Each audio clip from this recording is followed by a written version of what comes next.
그저 우리의 신앙만 잘 지켜도 성공적이다 이런 생각을 합니다. 그렇지만 우리의 마음속의 생각은 좀 온 세상이 다 예수를 믿고 변화되었으면 하는 그러한 욕심이 있는 것도 사실입니다. 그런데 이 일은 불가능해 보입니다. 왜냐하면 우리들이 살아가면서 열심히 그렇게 전도하지만은 이 마지막 한 사람까지 구원하기를 원하지만 그 일은 성취되지 아니하는 것을 이제 보면서 우리들이 너무 연약한 것이 아닌가 이런 생각을 가지게 되는 것입니다. 그렇지만 그럼에도 불구하고 우리 예수 믿는 사람들이 이 세상에 미칠 수 있는 영향력은 무엇일까라고 하는 생각을 이제 가지게 되는 것입니다. 첫째로 오늘 가장 중요한 것은 세상에 생명의 말씀의 빛을 나타내는 것입니다.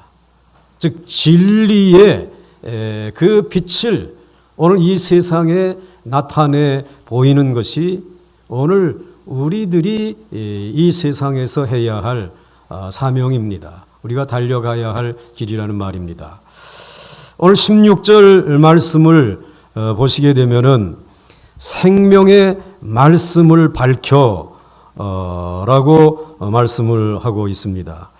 오늘 이 진리의 말씀을 밝힌다라고 하는 것은 어떠한 의미가 있을까? 한 두 가지를 생각할 수 있겠습니다.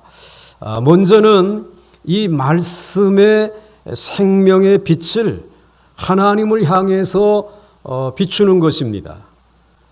오늘 하나님께서 이 어그러지고 거스리는 정말 원망과 시비로 하나님에 대해서 삐뚤어져 있는 이 어두운 세상 가운데 오늘 여기 예수를 믿고 구원받은 보광중앙교회 성도들이 그 생명의 말씀의 빛을 하늘을 향해서 이렇게 비추게 되면 하나님께서 보시고 여기 이분들이 이 보광중앙교회 성도들이 진리의 빛을 말씀의 빛을 비추면서 살아가고 있구나. 그래서 하나님께서는 그 빛을 보시고 물론 전지전능하신 분이기 때문에 우리가 비치지 않아도 아시겠지만은 그 빛을 보시고 저와 여러분들을 어두운 세상 가운데서 지켜주시는 줄 믿으시길 바랍니다. 그러므로 오늘 여러분들이 먼저 하나님을 향하여 생명의 말씀의 빛을 비출 수 있는 살아있는 말씀의 사람들이 되시기를 주의 이름으로 축원합니다. 그 다음에 두 번째로는 오늘 이 생명의 말씀의 빛을 밝힌다라고 하는 또 한 가지의 의미는 이것은 이 세상을 항해하며 살아가는 수많은 인생들에게 길을 안내한다 라고 하는 그런 의미가 있는 것입니다. 바다 자체가 너무나 넓고 그리고 밤이 되어 어두움이 드리우게 되고 또 거기에 풍랑이 일렁이게 되면은 오늘 그 항해하는 자들이 그 길을 잃어버리고 실족할 수 있지 않겠습니까?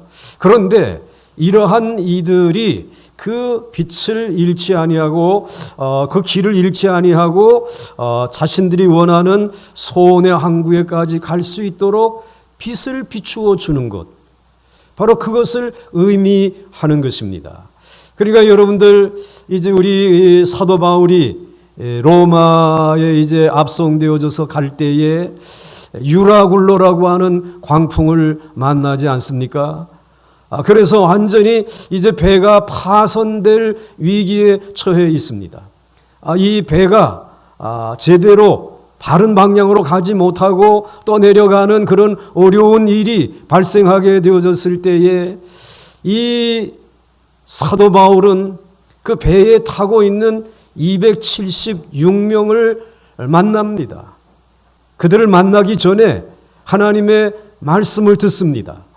이제 바울아, 오늘 너와 함께하고 있는 이 276명의 생명 가운데 한 사람도 잃어버리지 아니하고 다 살아날 것이다.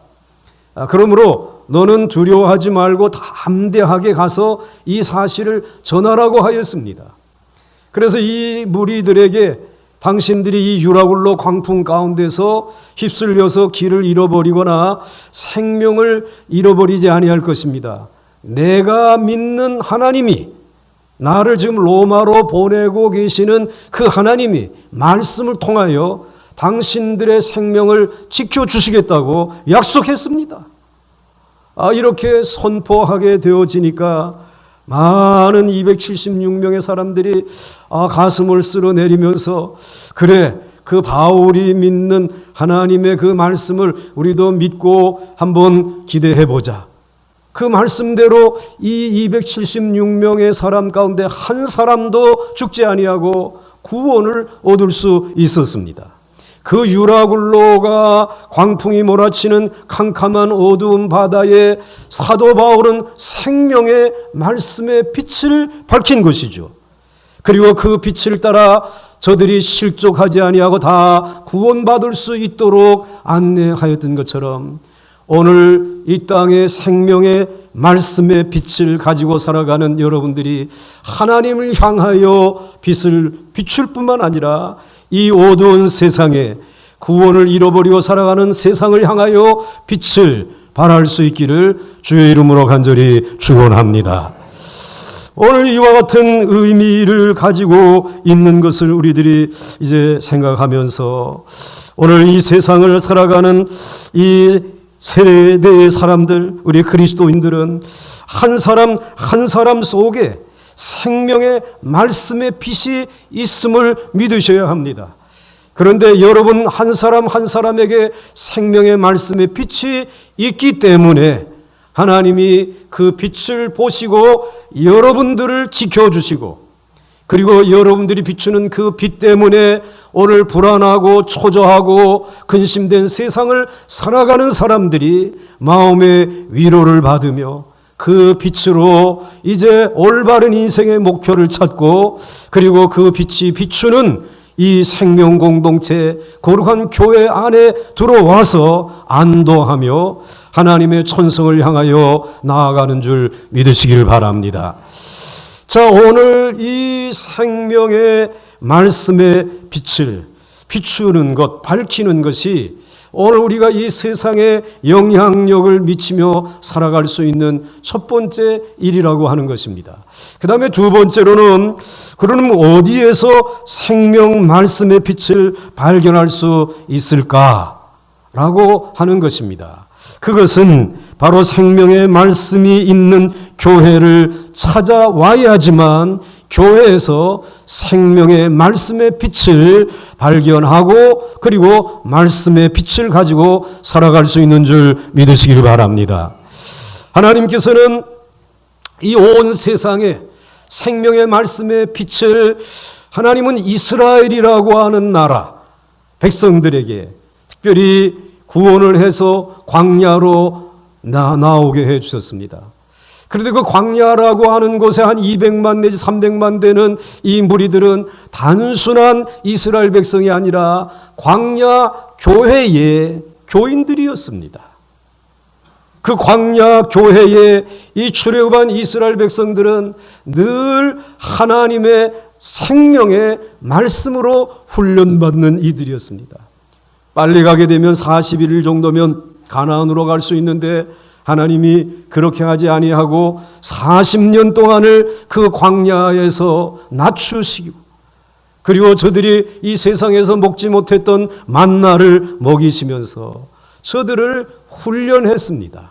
그 훈련한 목적은 광야 교회에서 너희가 사람이 떡으로만 사는 것이 아니요 오직 하나님의 입으로 나오는 모든 말씀으로 사는 것을 알게 하려고 그 광야 교회에서 생명의 말씀으로 저들을 훈련한 것입니다. 그렇게 훈련받은 이 이스라엘 백성들이 40년이 지난 다음에 어떠한 변화가 일어났다고 말씀을 드렸습니까? 그들은 하나님의 말씀에 순종할 때에 그 요단강을 육지와 같이 건너게 되었습니다.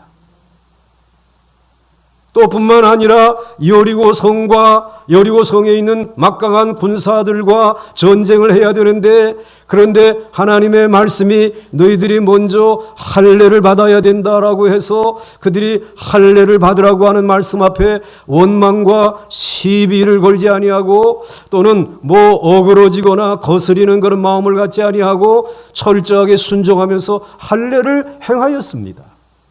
그리고 할례를 행한 불구의 몸이지만은 하나님께서 여리고성을 매일같이 한 바퀴씩 돌라. 그러게 되면 마지막 날에 그 여리고성은 무너지게 될 것이다 라고 말씀해 주셨을 때에 말씀으로 40년 동안 훈련받은 이들은 그 여리고성을 손 하나 쓰지 아니하고 무너뜨리고 그리고 놀라운 승리를 얻게 되어진 것입니다.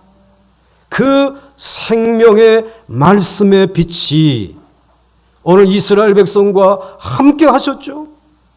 하나님이 놀라운 능력으로 도우셨죠.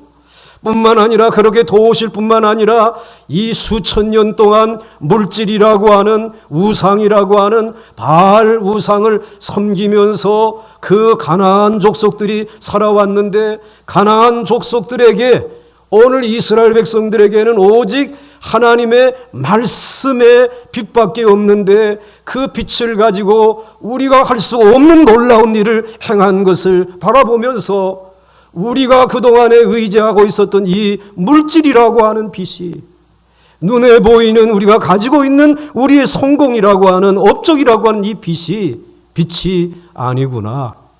오늘 진정한 생명의 빛은 이스라엘 백성들이 붙들고 있는 하나님의 말씀이, 무엇이 하나님의 말씀이 참 생명의 빛이라고 하는 것을 오늘 저들이 알게 되어졌다라고 하는 말씀입니다. 그래서 여러분, 이 생명의 말씀의 빛이 있는 곳은 하나님의 거룩한 교회인 줄 믿으시길 바랍니다. 사도 바울은 16절에서 이렇게 말씀하고 있습니다. 빌립보 교회에 주어진 생명의 말씀을 잘 가르쳐 밝혀라고 말씀해 주시고 있는 것입니다. 오늘 사도 바울이 로마 감옥에서 빌립보 교회 교우들에게 지금 편지를 하면서 오늘 내가 너희에게 생명의 말씀을 잘 가르치지 않았느냐, 그 잘 가르친 그 말씀을 밝힌다라고 하는 말은 그 말씀을 잘 가르친다라고 하는 그런 의미를 가지고 있는 것입니다. 그래서 오늘 이 생명의 말씀을 잘 가르쳐서 생명의 말씀의 빛을 밝힐 때에 그 말씀에게는 자체의 능력이 있어서 영혼을 살리고 어두운 세상을 변화시키는 그러한 놀라운 역사가 있고, 인간들의 마음속에 스며들어 있는 온갖 두려움과 불안을 걷어내고 평안을, 세상에 줄 수 없는 평안을 이 말씀이, 생명의 말씀의 빛이 그들에게 주어지는 줄 믿으라고 하는 것입니다. 이 세상에서 가장 안전한 곳은 생명의 말씀이 있는 교회인 줄 믿으시길 바랍니다. 생명의 말씀을 붙들고 살아가는 여러분의 가정이 가장 이 세상에서 안전한 곳인 줄 믿으시길 바랍니다. 그 말씀은 침체된 자들에게 직접적으로 새 힘을 주고 새 소망을 줍니다. 귀에 하나님의 말씀이 들리고 있는 자체가 살아있다라고 하는 증거인 것입니다. 오늘 이 아침에 여러분의 심령 속에 하나님의 말씀이 살아있기를 주의 이름으로 간절히 축원합니다. 이스라엘 백성은 광야 교회에서 생명의 말씀으로 사는 훈련을 40년간 받았습니다. 모든 일에 원망과 시비가 없도록 훈련을 받았습니다. 정말 어그러지고 그리고 이와 같이 거스리는 그와 같은 세대들이 아니라 이제는 어린 양과 같이 흠없고 순전한 어린 양같이 말씀 앞에 순종하는 사람들로 훈련을 받은 것입니다. 그 훈련을 받고 난 이후에 요단강을 육지와 같이 건넜습니다. 여리고 성에 용사들과 싸워야 하는 긴박한 순간에도 원망과 시비가 없이 할례를 받았습니다. 여리고 성을 침묵하며 하루에 한 번씩 돌라고 하는 그러한 명령대로 말씀 앞에 순종할 때에 그들은 어그러지거나 거스리지 아니하고 순종할 때에 여리고 성이 돌 하나 돌 위에 덧놓이지 아니하고 무너지는 역사가 일어났습니다. 결과는 대승이었습니다. 이러한 승리는 과거에 없었던 커다란 승리였습니다.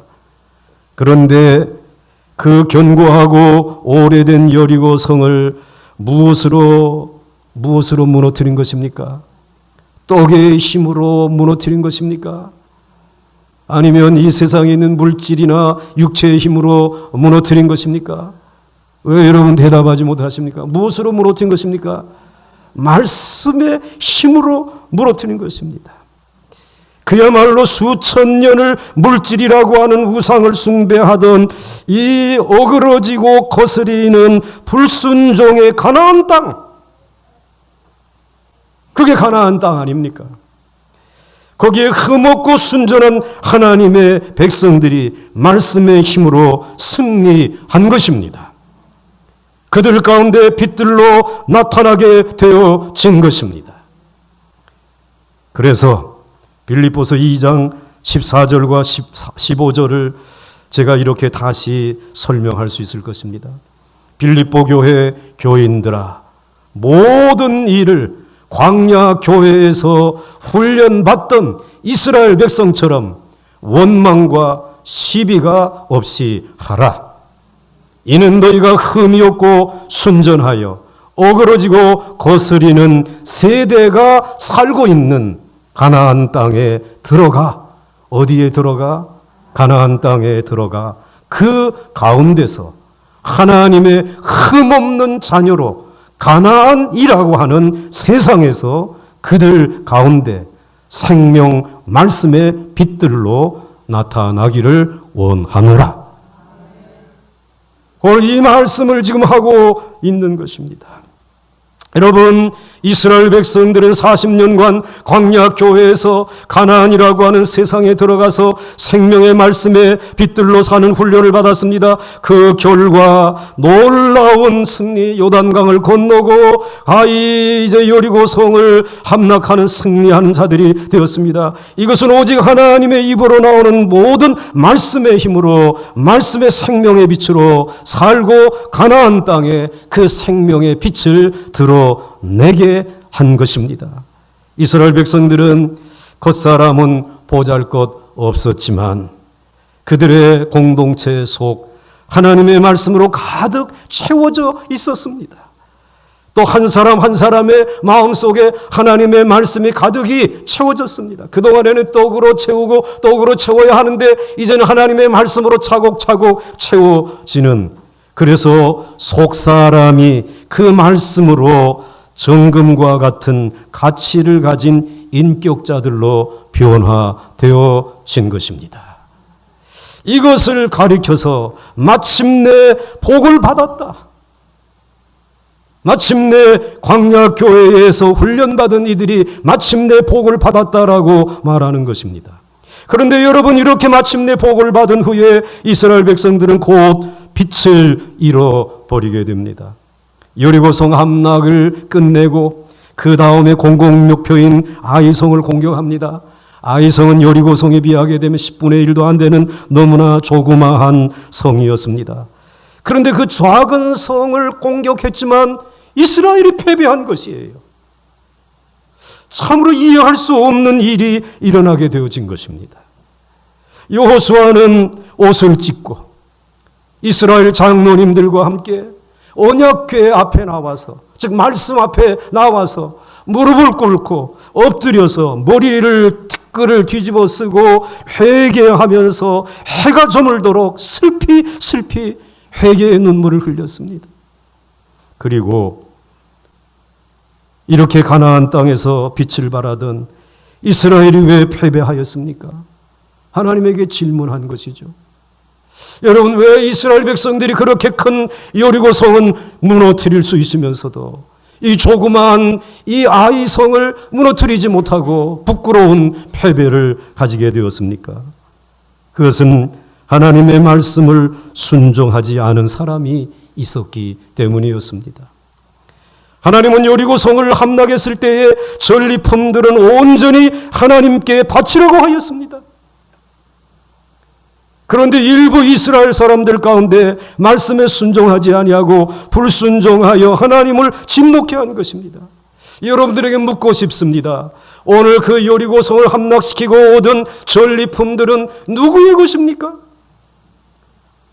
힘 하나 쓰지 아니하고 말씀을 의지해서 얻은 전리품들이기 때문에 이 모든 것들은 다 하나님의 것입니다. 그리고 철저하게 손을 대서는 안 되는 것입니다. 내 것이라고 하는 것은 없다라고 하는 말입니다. 가나안 족속들의 것은 아무것도 없는 것입니다. 그 땅에서 사는 땅도 그들이 거물고 사는 집도 자기의 손으로 지은 것이 아니고 그들이 얻어서 먹는 포도도 자기들이 심고 거둔 것이 다 하나님의 것입니다. 그래서 하나님이 손대지 말라고 말씀을 하셨습니다. 그런데 여호수아서 7장 1절에 이스라엘 자손들이 온전히 바친 물건으로 말미암아 범죄하였으니 이는 유다 지파 세라의 중손 삽디의 손자 갈미의 아들 아간이 온전히 바친 물건을 탐심으로 가졌음이라. 여호와께서 이스라엘 자손들에게 진노하시니라 라고 말씀하고 있습니다. 여러분, 아간이 손댄 물건의 품목이나 그 보물의 가치의 많고 적음은 중요한 것이 아닙니다. 오늘 여호수아서 7장 21절에 보게 되면 이 아간이 하나님께 온전히 바치지 않고 손을 댄 물건들을 소개해 주시고 있습니다. 내가 노력한 물건 중에 시날산의 아름다운 외투 한 벌과 은 200세겔과 그 무게가 50세겔 되는 금덩이 하나를 보고 탐내어 가졌나이다. 보소서 이제 그 물건들을 내 장막 가운데 땅속에 감추었는데 은은 그 밑에 있나이다 하더라. 이거 다 본래 하나님의 것입니다, 여러분. 여러분들 이제 10분의 1만 하나님의 것이 아니에요. 모든 것이 다 하나님의 것입니다. 그런데 오늘 이런 것을 탐내가지고 오늘 땅속에 숨겨두었던 사람이 있었습니다. 그건 아간이었습니다. 아간이 손댄 물건과 품목이 또 그 가치가 중요한 것이 아닙니다. 40년간 광야에서 많은 고난과 낮춤으로 그리고 만나를 먹으면서 이스라엘 백성들이 훈련을 받았는데 훈련시킨 것은 무엇입니까? 사람이 떡으로 사는 것이 아니라 오직 하나님의 입으로 나오는 모든 말씀으로 사는 것을 알게 하려고 훈련을 시킨 것입니다. 그 결과 그 훈련이 마쳤을 때 마침내 복을 주신 것입니다. 마침내 복을 주신 신명기 8장 16절 말씀을 다시 한번 확인하게 되면 내 조상들도 알지 못하던 만나를 광야에서 내게 먹이셨나니 이는 다 너를 낮추시며 너를 시험하사 같이 읽겠습니다. 시작. 마침내 내게 복을 주려 하심이었느니라. 아멘. 그런데 마침내 주신 복은 두 가지라고 말씀을 드렸습니다. 하나는 이스라엘 백성들의 마음속에 말씀으로 차곡차곡 가득히 채워 주신 것이 마침내 주신 축복인 줄 믿으시길 바랍니다. 그 다음에 다른 하나는 그 고난과 연단으로 그들의 속사람 즉 인격이 정금처럼 순수하고 아주 높은 가치 있는 모습으로 변화되어진 것입니다. 이스라엘 백성들의 속사람이 가치 있는 정금과 같이 그 인격이 변화되어진 것, 그것을 가리켜서 새 사람이 되었다라고 말하지 않습니까? 그 정금과 같이 변화되어진 아주 흠없고 순전한 새 사람이 된 그 모습을 가리켜서 마침내 무엇을 받았다고요? 복을 받았다 라고 말하는 것입니다. 여러분들은 이 말씀에 아멘 하셔야 됩니다. 그게 복입니다. 그런데 요단강을 거쳐서 할례를 받고 여리고성까지 원망과 시비 없이 순종하며 그 큰 성 여리고까지는 성공을 거두었습니다. 마침내 복을 받는 듯 했습니다. 그러나 아이성 앞에서 마침내 복을 받기에는 너무나 모자라는 모습이 드러난 것입니다. 속 사람의 숨겨진 모습이 드러난 것입니다. 이스라엘 백성의 아직도 변화되지 아니하는 인격의 초라한 모습이 드러난 것입니다. 이스라엘 백성들의 일부의 마음과 인격에 죄의 뿌리인 탐욕이 자리 잡고 있었던 것입니다.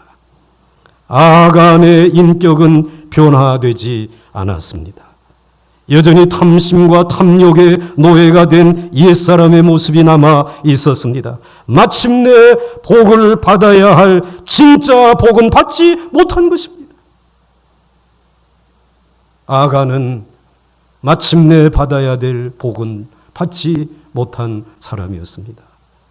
그 변하지 아니하는 인격이 생명의 말씀의 빛을 가리워버리고 말았습니다.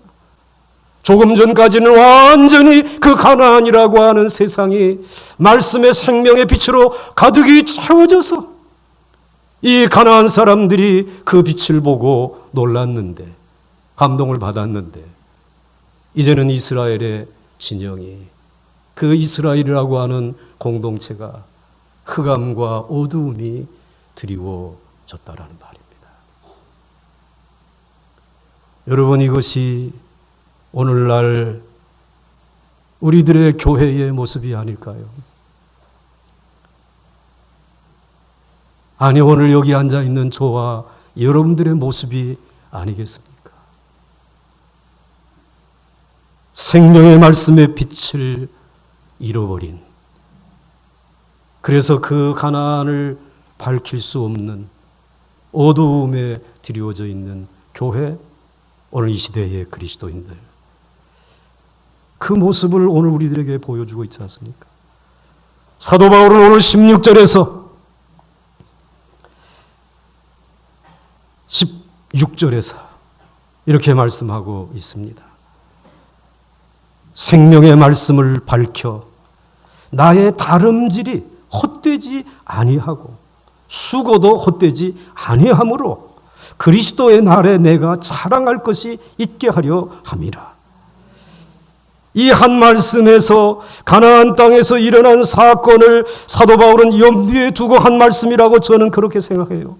빌립보 교회는 사도 바울이 개척한 교회, 사도 바울이 생명의 말씀을 밝히 가르친 교회, 이미 14절에서 모든 일을 원망과 시비가 없이 하라, 15절에서는 어그러지고 거스리는 세대와 같은 교회가 되지 말라, 어린 양과 같이 흠이 없고 순전한 말씀에 순종하는 교회가 되기를 원했습니다. 그런데 교회 안에 로마 황제 숭배에 물든 세속주의 성도들이 생겨났습니다. 또 한편으로는 영지주의의 이단에 물든 성도들이 생겨났습니다.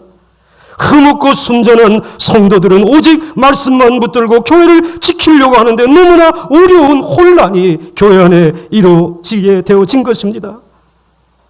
사도 바울이 로마 감옥에서 이 소식을 듣고 빌립보 교회 성도들을 생명의 말씀으로 가르쳐 세상을 밝히려고 애썼던 수고가 헛되이 돌아가는 것 같았습니다. 그래서 오늘 말씀을 보게 되면 생명의 말씀을 밝혀 나의 다름질이 헛되지 아니하고 수고도 헛되지 아니하고, 그런데 지금 내 오늘의 형편이, 그리고 내 사역의 오늘까지의 일생이, 그리고 또 오늘 이 빌립보 교회에서 사역했던 그 모든 것들이 헛되고 헛되게 돌아가는 것 같다.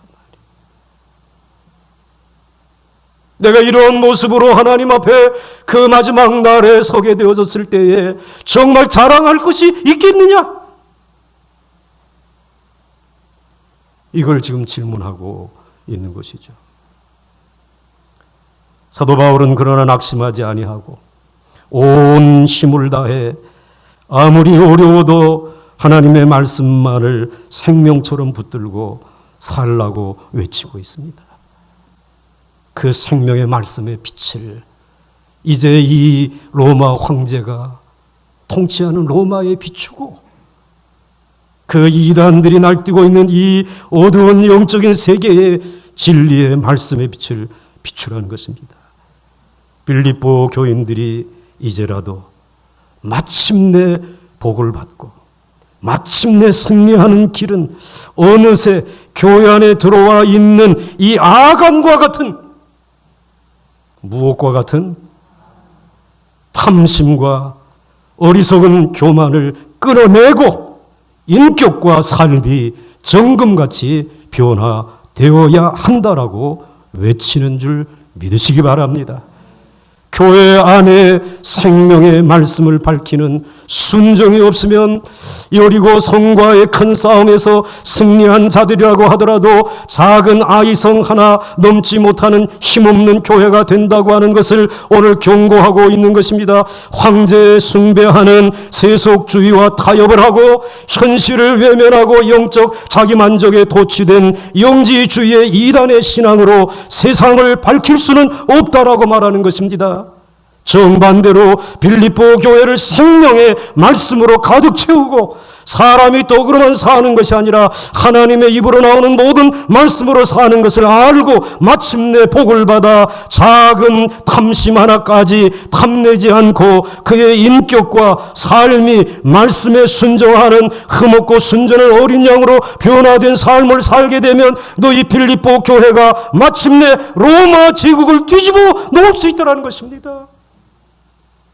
더 나아가서 로마 황제가 십자가 앞에 나와 무릎을 꿇고 회개하고 나의 주는 내가 아니라 우리 주 예수 그리스도가 나의 주, 나의 하나님이라고 십자가 앞에 무릎을 꿇는 일이 일어나게 될 것이라고 하는 것입니다. 그러한 놀라운 변화가 일어날 뿐만 아니라 이 영적인 그런 지식이 있다라고 하는 이단들까지 부끄러운 모습이 드러나서 이제 하나님이 건강한 생명의 말씀의 빛이 세상을 비추는 그날이 올 것이다. 여러분, 그날이 왔습니까? 안 왔습니까? 여러분, 역사 공부 다 했잖아요. 그날이 왔습니까? 안 왔습니까? 왔습니다.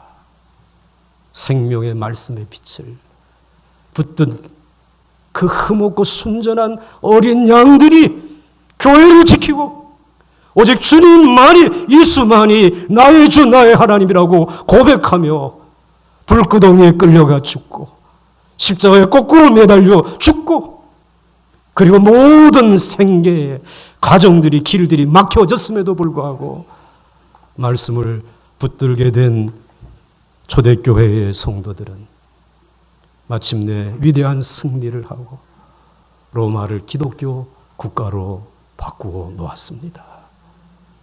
마침내 복을 받은 것입니다. 마침내 말씀으로 인격이 그 아간과 같은 탐심을 십자가에 못 박아버리고 말씀을 붙들게 되었을 때에 이 초대교회는 그 세상의 빛을 밝히게 된 것입니다. 16절 말씀을 다시 한번 읽으면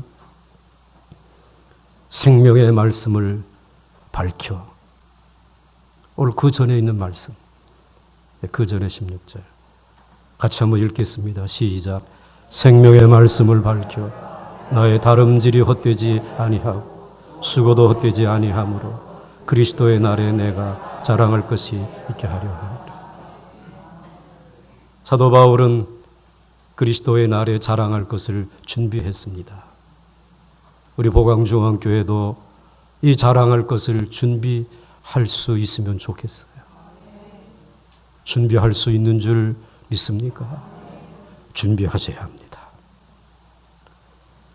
여러분, 하나님의 거룩한 교회에서 이제는 하나님의 말씀을 이제 붙들고 우리는 생명의 빛을 비춰야 될 사명이 있습니다. 여러분, 이제 우리들이 사도 바울의 말씀을 또 하나 이제 살펴볼 수 있는 것이 있습니다. 이제 우리들이 생명의 말씀의 빛을 비추고 이 말씀의 빛은 오직 교회를 통해서만 얻을 수 있는 축복이고, 그 다음에 이제 이와 같이 우리들의 수고가 헛되지 않게 하기 위해서 사도 바울은 마지막에 빌립보 교회 교우들과 그리고 로마 감옥에 있는 내가 서로 약속을 하자. 여기에 이 일을 이루기 위하여 우리가 생명을 걸자. 약속하는 내용으로 마무리를 짓고 있습니다. 오늘 사도 바울은 오늘 16절에서 자신의 수고를 두 가지로 비유하고 있습니다. 생명의 말씀을 밝혀 나의 다름질이 헛되지 아니하고, 그 다음 16절을 펴줘 보세요. 생명의 말씀을 밝혀 나의 다름질이라고 했으니까 앞에다가 가로 열고 운동장에서 운동하는 운동선수를 비유해서 말씀해 주신 것이죠. 그 다름질이 헛되지 아니하고 일터에서 수고도 헛되지 아니하고, 수고, 일하는 것으로 인하여 수고하는 그 수고가 일터에서 수고도 헛되지 아니하므로 그리스도의 날에 내가 자랑할 것이 있게 하려 함이라 라고 말씀하고 있습니다. 오늘 여기에서 나의 걸음이, 나의 다름질이 헛되지 아니하고 라고 하는 말은, 만일 어떤 달리기 선수가 실컷 다름질을 했는데 길을 잘못 들어서는 바람에 실격이 되고 말았다라고 하게 되면 그는 헛되이 달린 것이죠. 달리기 선수는 규칙에 맞게 바른 목표를 향하여 달려야만 상을 얻을 수 있는 것이죠. 여러분, 우리의 목표는 우리를 구원해 주신, 육체를 입고 이 땅에 오시고 육체를 입고 우리를 위하여 죄에서 죽으시고 부활하셔서 하늘로 승천해 올라가신 예수 그리스도가 우리의 궁극적인 목표인 것입니다. 그리고 그 예수 그리스도께 주신 말씀만이 생명의 말씀의 빛인 줄 믿습니다. 그러므로 이 말씀을 따라서 달려가야지만, 그 말씀이신 예수 그리스도에까지, 그 종착역까지 달려가야지만 그 다름질이, 그 신앙의 생활이 헛되지 않다라는 말이에요. 왜 도중에 빠지는 것이에요? 왜 이단들의 미혹에 미혹되어져서 왜 교회를 이탈하고 그와 같은 일들을 벌어지는 것입니까? 그건 오늘 운동장에서 다름질을 헛되이 하고 있는 것이란 말이에요. 그 다음에 수고도 헛되지 아니하므로 라고 말씀하고 있습니다. 그 당시 일하던 노동자들이 일만 했다고 해서 다 임금을 받는 것이 아니었습니다. 실컷 일을 했지만 주인이 원하는 대로 일하지 아니하면, 누가 원하지 아니하는 대로 일하면, 주인이 원하는 대로 일하지 아니하면 그 일에 품삯을 받을 수 없다라는 말씀이에요. 믿습니까? 그렇습니다. 오늘 사도 바울은 교회에 제대로 진리의 빛을 밝히는 일에 수고했습니다. 생명의 말씀을 밝혀서 이제 온 교인들이 진리의 이제 줄에 서도록 섬겼습니다. 그리고 은혜를 충만하게 받고 그리스도 한 사람만 오늘 높여드리며 이 세상의 조리에 흔들리지 아니하고 지금까지 이 생명의 말씀의 빛을 비추면서 여기까지 달려왔는데, 이제 이 귀한 생명의 말씀의 빛을 비추고 밝히는 일에 나는 너희들이 하나의 제물이 되어지기를 원한다. 나는 너희들이 바쳐진 그 제물에 나의 관제의 전제의 잔을 붓기를 원한다 라고 말씀을 하고 있습니다. 그래서 오늘 17절 말씀을 보시게 되면, 만일 너희 믿음의 제물과 섬김 위에 내가 나를 전제로 드릴지라도 라고 말씀하고 있습니다. 정말 황제 숭배에 세속주의에 물들지 아니하고 그 아간과 같은 탐심에 마음 빼앗기지 아니하고 정금과 같은 변화된 인격을 가지고 생명 말씀의 빛을 발하기 위해서 살아가다 보게 되면 제물이 되어질 수밖에 없단 말이야. 저 십자가에 거꾸로 매달릴 수도 있고, 그리고 저 불꽃 속에 던져질 수도 있고, 모든 재산을 몰수당할 수도 있다라고 하는 것입니다. 그런데 그렇게 제물이, 믿음의 제물이 되어지게 되면 나는 그 위에 전제로 드릴 것이다. 유다 이스라엘 백성의 제사는 제물을 드리고 난 다음에 제물이 드려진 다 타기 이제 직전에 이 포도주 잔에 포도주를 담아가지고 그것을 마지막으로 붓습니다. 이 제물이 향기롭게 하나님에게 영광을 돌리며 하나님이 흠양할 수 있는 제사가 되도록 그렇게 하는 것이 제물과 그리고 전제입니다. 그런데 이 빌립보 교회 교인들은 제물이 되고 나는 전제가 되겠단 말이야. 그래서 온전히 생명의 말씀의 빛을 지키고 그것을 전하는 일에 우리의 생명과 우리의 남은 열정을 바치도록 하자. 그 일을 위해서 약속하도록 하자. 오늘 여러분 약속할 수 있겠습니까? 여러분 정말 약속할 수 있겠습니까? 그래야 된다라는 것이. 그런데 이렇게 약속하고 그 길을 걸어가게 되면 무엇을 주시느냐? 나는 기뻐하고 너희 무리와 함께 기뻐하리니 이와 같이 너희도 기뻐하고 나와 함께 기뻐하리라. 이 세상에 돈을 벌어서 그래서 이 좋은 외투를 사 입고 그리고 탐심을 통해서 이 세상의 모든 금과 은을 쌓아서 얻는 그 성공의 기쁨과는 비교가 안 되는 생명의 말씀의 빛을 어두운 세상에 비춤으로 인하여서 그래서 하나님에게로 돌아오는 역사가 나타나는 말씀의 부흥으로 인하여 주어지는 기쁨은 비교할 수 없는 기쁨이라 말이죠. 빼앗아갈 수 없는 기쁨이라 말이죠. 쇠하여지지 아니하는 샘솟는 기쁨이라는 말이죠. 저는 이런 기쁨이 우리 교회 안에 있기를 바랍니다. 이러한 기쁨에 여러분의 남은 생명과 그리고 여러분의 열정을 바칠 수 있기를 바랍니다. 그래서 정말 마침내 복을 주신 그 하나님 앞에 감사하면서 그 변화된 인격, 정금과 같은 인격으로 이 세상을 위해 기도하고 생명의 말씀을 전하며 로마가 뒤집어진 것처럼 우리나라 뒤집어질 줄로 믿습니다. 그 로마의 황제가 십자가 앞에 무릎을 꿇은 것처럼 오늘 이 위정자들이 그 하나님의 말씀 앞에 무릎을 꿇는 역사가 일어날 줄로 믿습니다. 이 일을 위하여 오늘 성소주일에 저와 여러분들을 부르시고 생명의 말씀에 빛을 밝히는 길을 걸어가라 라고 말씀하시는 이 말씀을 우리 모두가 붙들 수 있기를 주의 이름으로 간절히 축원합니다. 축원합니다. 함께 찬송하겠습니다.